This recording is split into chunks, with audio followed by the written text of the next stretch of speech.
So I've been using this Huion tablet monitor for a week now, and I must say it hasn't let me down yet. The only thing I don't like about it is that it doesn't feel like real paper. It's still too smooth, but I'm still getting used to it. So pretty soon I think I will be able to use it and not even realize the flaws anymore. I like it. It's a 20-inch tablet. It works fine for me. And this is my latest project. This one is called Lonely Crone. And I work with my brother Modani. We sort of collaborate, and he does some marketing for me. He does some work as well. So I'm going to continue with Lonely Crone, and I'll get back to you guys soon. Thank you. This is my first try actually using the stylus. It feels good. I like the feeling of the pen. It's not too thin, not too thick. Using the stylus button is a new thing. I've set the front button to be a zoom because I use zoom quite a bit, and the rear button is a right click of the mouse. So if I'm on brush, I could click on the rear button to get the brush properties out. There I can change my brush sizes.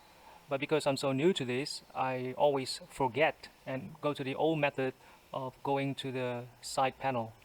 I must get used to this, then I'll probably be able to use it more efficiently. Well, this is my Lonely Crone project. It's about old people who have been forgotten by society, and she can't make a living doing anything else but collecting newspapers and cardboard boxes, aluminium cans, and then selling them for recycling. That's how she makes her living. And she has this little quarter, which is not even hers, where she puts her things and stays. And she doesn't have much furniture, perhaps a stool, table, a small kitchen where she can cook up something simple. Of course, I'm not showing the kitchen here. And this can be the life of some old people living in this part of the world. It's sad, but that's the reality. I don't consider myself a good artist because I have not been professionally trained, and I don't even think I have good techniques. So as long as I can get what's on my mind onto a canvas, or in this case on the computer as digital art, as long as I can get my message out, I think I will have succeeded. I'm trying to do as much as I can without a reference picture. It's all off memory, so doing a stool like this is quite simple, but still, it poses a challenge when you have no reference at all. As I draw this picture, I remember a scene of an old woman sitting on a stool and being washed by two women. They were shampooing her and washing her, still with her clothes on. As the water drained from her hair, I saw how brown it was. It seemed they had not washed her for months, and she was crying, of course. I guess once you reach an age like that, you're just useless to anybody. You can't even have a conversation. You're just a burden, and I guess the family members would have preferred she died. And I think she probably herself would have preferred she died. As I played outside, I would peek into the barred windows, and I would see her staring at her own feet, not even looking out of the window. And the room would be so small, just like a bathroom, no lights. So she would be sitting in the dark, in her own mind, thinking God knows what. Perhaps, when am I going to die? When is my misery going to end? It's so sad. I hope I never get old. I hope I die before I'm incapacitated. Well, anyway, that woman and all the old people I see today collecting boxes, newspapers, and cans from trash bins, they are the inspiration for this picture. Well, I'm trying to get my stool to look like real wood, but a cheap wooden stool, of course. I'm treating my digital art like I would paint on a real canvas.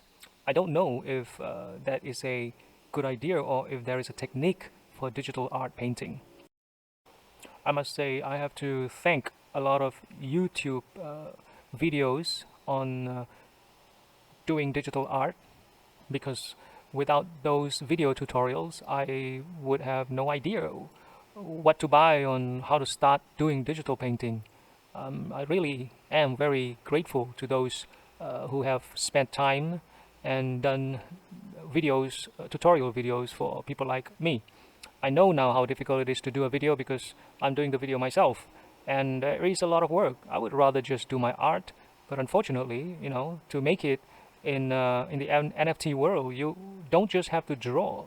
You have to do your own promotion, because without creating videos, creating awareness of yourself as a human being, no one's going to know you, and your art just simply won't sell for itself. When I look at the art that are being sold as NFTs, none of them are of any value without the name of the artist or who the artist is. And I can see that that's the main factor here. No one's going to buy a digital art where they can just screen capture and keep, because the appreciation for this digital art is different. It's not what I have, is who is associated with what I have.